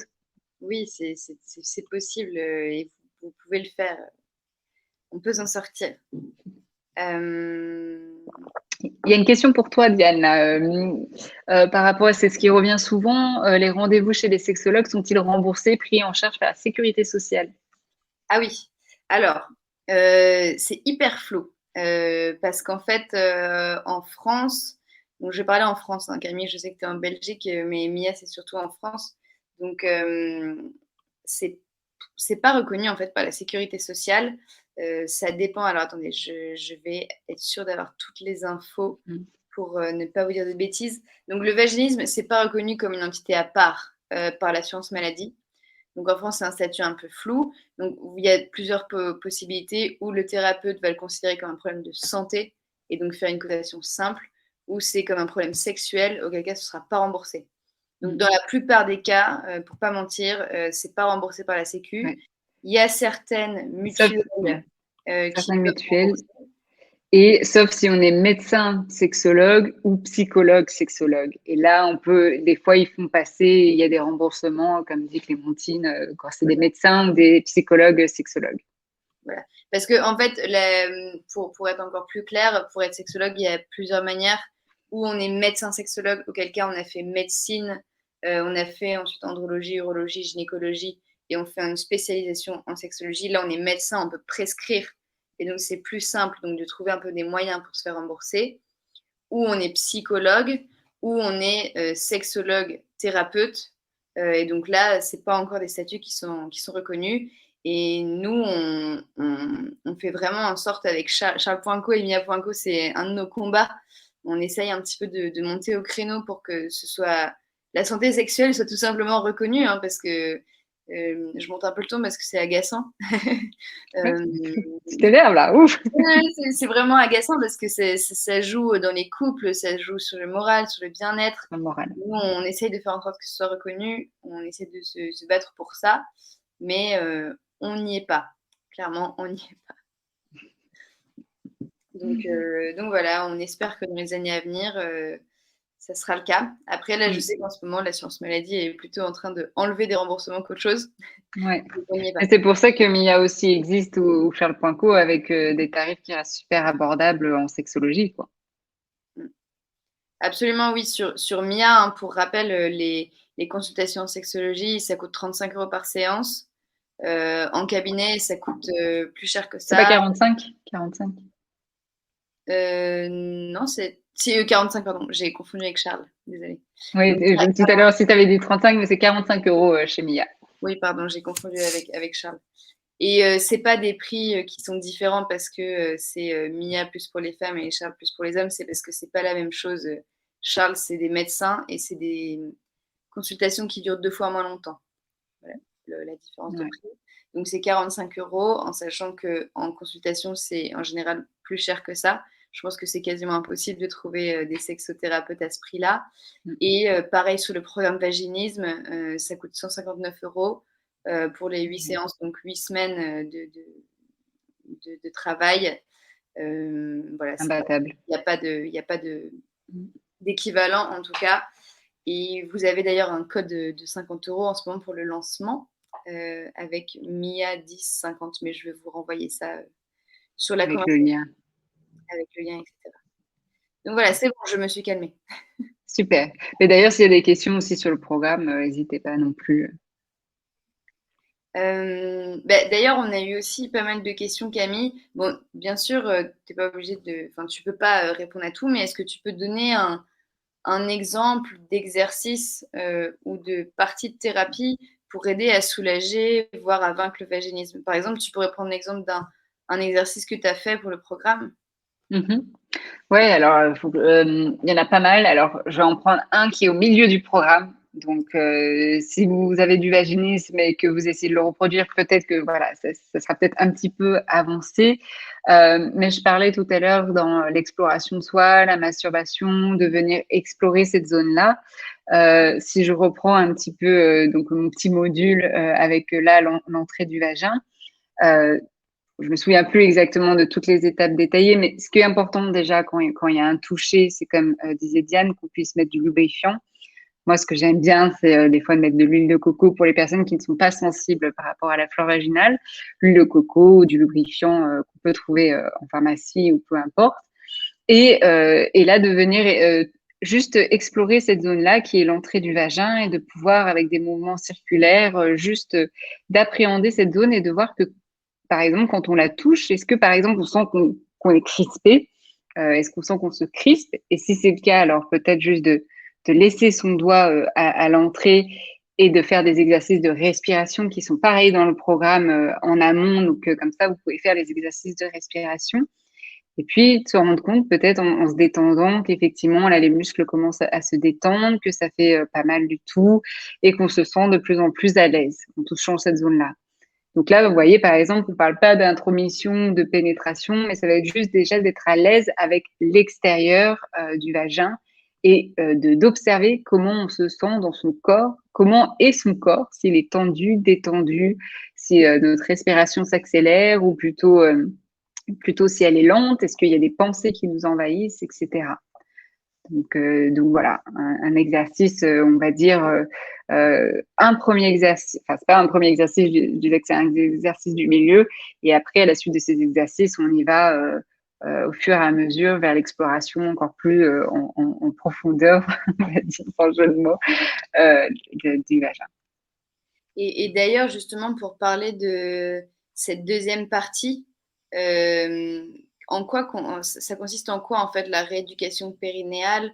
Alors là, on a eu la question en quoi consiste la rééducation périnéale chez le kiné. Mm. Donc, du coup, c'est soit kiné, soit sage-femme, hein, parce que les sages-femmes, En rééducation périnéale, ouais. soit seul chez vous. Mais d'ailleurs, il y a plusieurs, j'ai vu qu'il y avait plusieurs papiers qui étaient sorti là-dessus qui encourageait justement les exercices accompagnés, bien sûr, à faire chez soi parce qu'on a le côté qui est moins stressant, moins médicalisé, etc.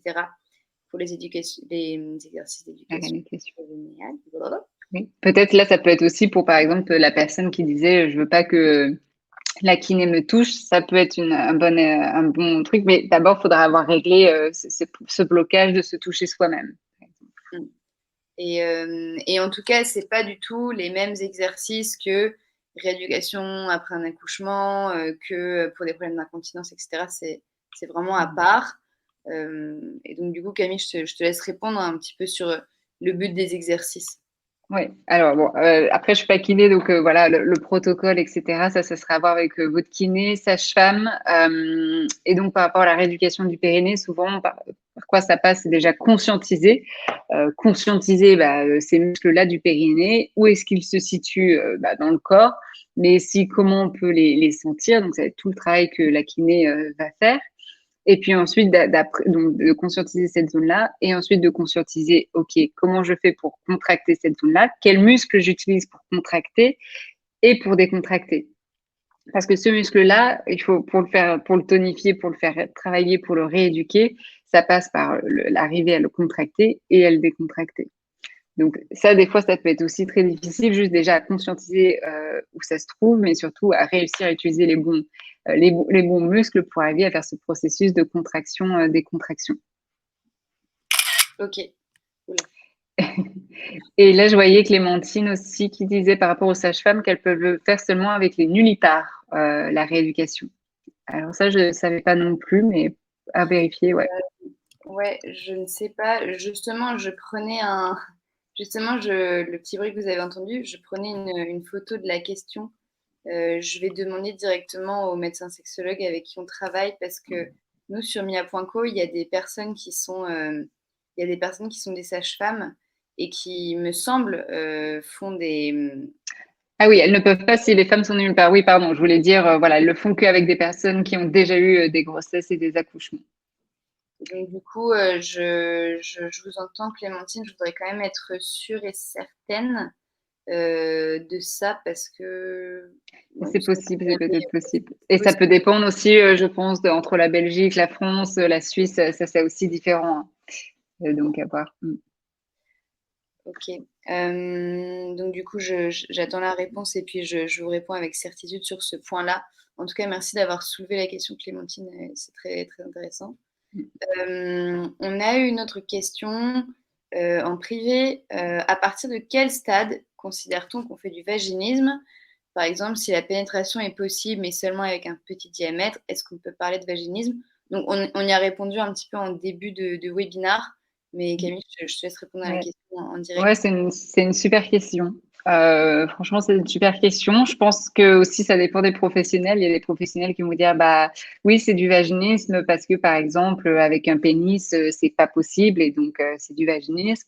D'autres vont dire, bah c'est du vaginisme partiel parce que du coup, comme on disait au début, où justement la pénétration, elle n'est pas possible sauf avec des petits diamètres comme tampon, comme vous disiez, bah, la petit diamètre.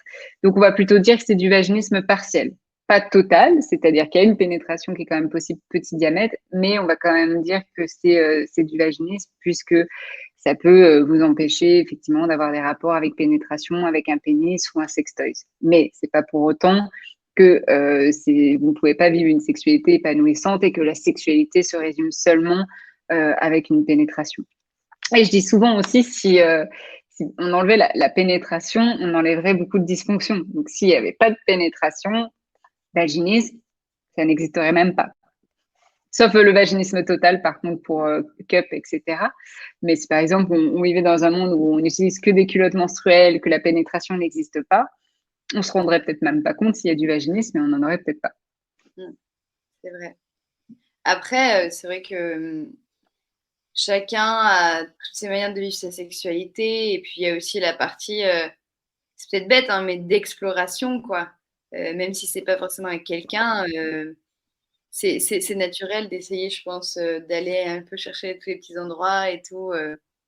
Donc, c'est cool d'être aussi en pleine. De pas, voilà, d'avoir le choix, en fait. Mm. Ouais. Oui, il y a un grand débat sur les sages-femmes, mais oui, aussi parce que les sages-femmes, elles font des choses merveilleuses, mais je crois que on essaye de les limiter dans leurs possibilités d'action, alors qu'elles accompagnent effectivement la vie des femmes sur le long cours et qu'elles ont des compétences, mais que voilà, c'est par exemple de ne pas le faire sur des nullipares, je trouve ça assez débile. Mais Alors, j'ai eu la réponse ah, du médecin, de Gilbert rapide. Violet, qui est médecin sexologue. Je lui avais dit de rester connecté si jamais il y avait. Ah, Donc, du coup, il m'écrit ce n'est pas de la rééducation périnéale au sens propre du terme. Le traitement du vaginisme est quelque chose de différent. D'ailleurs, la plupart des femmes qui ont un vaginisme primaire n'ont jamais eu d'enfant. Ne confondons pas rééducation périnéale et traitement du vaginisme. Une sage-femme formée à la sexologie a donc parfaitement le droit de soigner les personnes souffrant de vaginisme. oui, mais là, c'est de la rééducation. C'était la question spécifique à la rééducation, du coup, avec du toucher, etc. Oui, mais justement, je pense que dans cette question-là, la personne qui a posé la personne qui a posé la question, je pense, faisait le lien du coup entre vaginisme et rééducation. Donc, du coup, on explique Mm, vraiment deux choses différentes, parce qu'on peut appeler ça un peu comme une forme de rééducation, vu que on travaille justement sur ces muscles du périnée, on apprend à les contracter, à les pousser, etc. ouais. Oui, oui, oui. Donc voilà, oui, c'est la nuance. Donc il y a les sages-femmes sexologues peuvent le faire, mais Mm. Ah sinon- ouais, donc tu utilisais la casquette de sexologue, du coup, plutôt que de sage-femme, et peut-être passer outre cette interdiction, peut-être aussi. Mm. Bah, merci à vous Clémentine en tout cas. Ouais. Je pense que ça peut Une servir. bonne piste de réflexion. Et merci aussi à Elora qui disait donc pour bah, la vaginisme, si pas de pénétration, mais c'est important de le traiter avant le désir d'enfant s'il y a un désir d'enfant à un moment et pour le suivi gynéco. Effectivement, oui. Alors, je parlais là que de la sexualité, mais effectivement, s'il y a un désir d'enfant, c'est souvent là aussi où on va retrouver les personnes qui vont consulter. Elles ont vécu, voilà, plusieurs années en ayant une sexualité super épanouissante et sans pénétration. Par contre, bah, arrive le moment où il y a désir d'enfant et que effectivement, quand il y a une pénétration, ça facilite la tâche et qui consulte à ce moment-là ou qui consulte quand justement il y a un suivi gynéco et là on fait toute la séance pour arriver à faire cette séance chez le ou la gynéco de manière plus confiante. Ouais. Ok, super. Merci beaucoup Camille. Euh, alors, oui, il y a une question qui est importante et qui pour nous est centrale d'ailleurs chez Mia.co. Euh, je sais que j'ai un problème. Voilà, je pense que j'ai du vaginisme, mais je n'ose pas consulter. Comment je fais pour me sortir de ça? Comment je fais pour oser en parler? Comment je fais pour oser aborder aussi le sujet en consultation? Mm. Ouais, c'est souvent, on se rend compte, hein, le premier obstacle, c'est d'oser. C'est pour ça que on a créé Charles.co, Mia.co, c'est d'essayer de faire sauter toutes ces barrières-là, mais on sait qu'il y a quand même ces barrières. Bah déjà, pour les personnes, des fois aussi, c'est de se dire, est-ce que ça va valoir le coup de faire une consultation ou je ne sais pas si je suis au bon endroit. On a un support, vous pouvez appeler, on a un support pour les patientes où vous pouvez appeler du lundi au vendredi, du coup, nos collègues qui pourront vous aiguiller. Et que si du coup, lors de vos échanges téléphoniques, elles se disent, bah oui, ça serait bien, vous pourrez consulter tel thérapeute, elles vous redirigeront vers du coup une sexologue. Et ensuite, avec la sexologue sur Mia.co, on a des sexologues bienveillantes qui ont l'habitude d'accompagner les personnes qui souffrent de vaginisme, qui ont l'habitude d'entendre des pleurs, des émotions, de la souffrance, parce que c'est souvent le lot qui accompagne aussi du vaginisme. Et donc, la première séance, on accueille, on essaye de donner des pistes, on est vraiment là à votre rythme. Donc, même si des fois vous dites, oulala, mais je sais pas par où commencer, ou je suis pas sûre, je sais pas si je suis prête, pas de souci, on répond à vos questions. Il n'y a pas d'engagement. C'est vous qui voyez et on fait vraiment à votre rythme. Et donc, on essaye de rassurer vraiment par rapport à ça aussi. Oui, voilà, n'ayez pas peur. Vous n'allez pas vous retrouver en face de personnes qui peuvent vous juger, qui peuvent vous poser des questions gênantes. Notamment, en tout cas, moi, je parle surtout pour Mia.co parce qu'on a fait beaucoup de travail, en tout cas, sur les personnes qu'on a sélectionnées pour être sur le site. Vous êtes 100% safe, 100% en sécurité. Donc, n'ayez pas peur de le faire. Et avant, si vous voulez passer par les étapes, appelez Dorine et Marion. Donc, c'est les deux personnes qui sont au service patient et qui sont là pour vous répondre. Vous pouvez nous écrire sur Instagram si vous souhaitez, vous pouvez nous envoyer un mail. Voilà, il y a plein de petites étapes qui peuvent se faire avant de sauter le pas de la consultation. Et dans tous les cas, on ne vous demandera pas de vous déshabiller ou de faire des démonstrations, etc. C'est pas du tout ça. C'est vraiment quelqu'un qui vous écoute. Regardez Camille, est-ce qu'elle a vraiment l'air méchante? Voilà, ça se passe bien et en général, il y a beaucoup de patientes qui viennent nous voir et qui n'avaient pas osé pendant longtemps. Et une fois qu'elles ont passé la première consultation, après, ça se passe mieux. C'est plus simple après, tout de suite. La première, c'est stressant, on comprend, c'est pas évident, le médecin psychologue est venu, donc voilà, mais on est là pour accompagner et donner des ressources aussi, même si des fois on peut, voilà, on vous donne aussi des fois des listes d'autres professionnels qui peuvent vous accompagner, comme on a dit, puisque le vaginiste se traite de manière holistique, donc vous pouvez être là aussi pour avoir d'autres ressources, parce que c'est important, parce que c'est difficile effectivement d'avoir de savoir vers qui se rediriger. Comme Marion disait, le feeling avec la professionnelle est super important et ça, malheureusement, ça va malheureusement ou heureusement, ça dépend des personnes. Le feeling peut bien passer pour votre copine, mais pour vous, par exemple, dire non, cette professionnelle ne me correspond pas et c'est OK, on a chacun sa propre sensibilité, subjectivité. Donc, oui, il faut tester. Oui, et n'ayez pas peur, comme tu disais, Camille, si ça se passe pas bien avec un professionnel de santé, que ce soit en sexologie ou partout, n'ayez pas peur de changer. Il y a pas de, c'est OK, hein, c'est comme avec l'amour. Si ça va pas bien, on peut changer, il n'y a pas de problème. Non, et c'est important, évidemment, tiens, on va rajouter, mais dans le processus de guérison, c'est important d'avoir un bon feeling et d'avoir confiance en son thérapeute.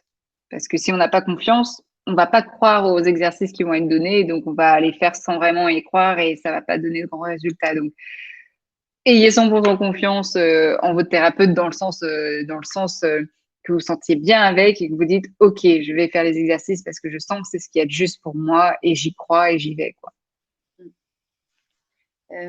Alors, Clémentine, j'en profite aussi parce que j'ai reçu un autre élément par rapport aux sages-femmes pour clore le débat.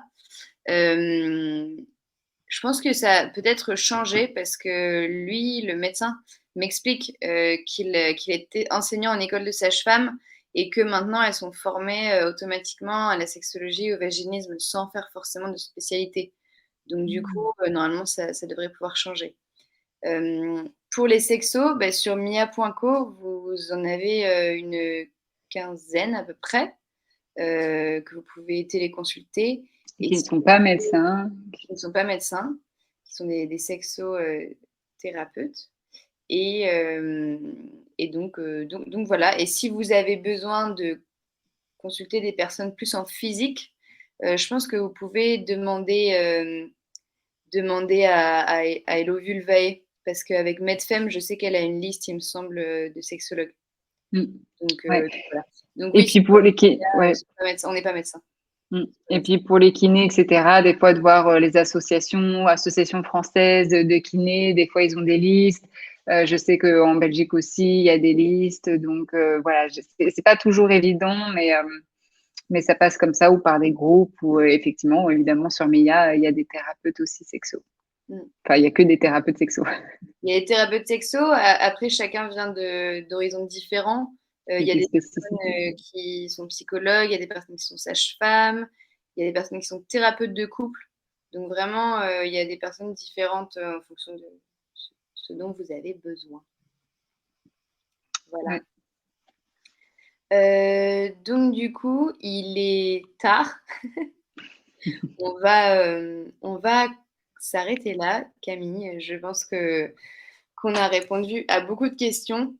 Ouais. Si jamais vous avez encore une question qui vous a trotté, que vous n'avez pas osé poser ici, n'hésitez pas à m'écrire sur diane@mia.co ou sur Instagram. Alors, attendez, Instagram, je vais vous mettre comment ça. De remettre. En attendant, moi, je lis tous les remerciements. Merci à tout le monde pour vos remerciements, d'avoir été au taquet, même celles qui n'ont pas forcément écrit sur le chat. On sait que vous étiez là, donc ça nous fait plaisir. Merci à celles qui étaient sur le chat, à poser les questions. Ça enrichit vachement la discussion, donc continuez comme ça les prochaines fois aussi. On adore, nous. Ouais, c'était un super webinaire. Moi, j'ai pris beaucoup de plaisir à le faire. Ça se sent que vous êtes là, qu'on a envie d'avancer, on a envie de savoir, on a envie d'apprendre. Donc voilà, je vous mets aussi notre chaîne YouTube Ah qu'on a oui, créée il y a quelques temps. faut la faire grandir, la chaîne YouTube. Elle grandit petit à petit, mais c'est vrai qu'on n'avait pas encore tant communiqué de ça dessus. Et là, on le fait. Donc, n'hésitez pas à le partager aussi pour la faire grandir tout ensemble. N'hésitez pas à vous abonner, il y a il y a plein de vidéos et d'ailleurs, il y a tous les replays de nos webinars, si vous voulez les partager. En fait, on fait un replay complet et puis après, on coupe et on met en petites vidéos par sujet s'il y a des sujets qui vous intéressent. Donc voilà, chaîne YouTube, chaîne Instagram, compte Instagram. Et je vais vous remettre une dernière fois le lien du programme Vaginisme. Voilà, Avec avec le code le promo. code MIADI50, ça c'est pour Ouais. 50 € de réduction. Et n'hésitez pas à le partager à des amis dont vous savez qu'elles souffrent de vaginisme ou de douleurs vaginales, parce que moi, je sais que il y a certaines personnes qui disent, ah, j'espère que mon ami verra ça parce que je sais qu'elle en souffre. Et j'ai envie de dire, partage-lui. C'est un cadeau que tu lui fais de lui partager justement cette information. Donc, n'hésitez pas à le partager pour qu'un plus grand nombre puisse en avoir accès, ou en tout cas de savoir que ça existe et qu'au moment voulu, elles pourront consulter. Voilà. Et puis voilà, nous, on est là pour vous. Ça nous fait plaisir que vous ayez suivi ce webinaire. Je te remercie Camille, tu as très bien répondu aux questions. J'ai hâte euh, qu'on puisse avoir le replay parce que j'ai vu qu'il y a beaucoup de monde qui ne pouvait pas le voir, mais il y a eu beaucoup d'inscrits. Donc voilà, merci à tout le monde, c'était super. Et puis Ouais. à très bientôt sur les réseaux du coup. Oui, merci à tout le monde. Merci à toi, Diane. Au Très bon revoir, webinaire et hâte d'être au prochain. bonne semaine, bonnes vacances pour ceux qui sont en vacances. Au Bye revoir. bye.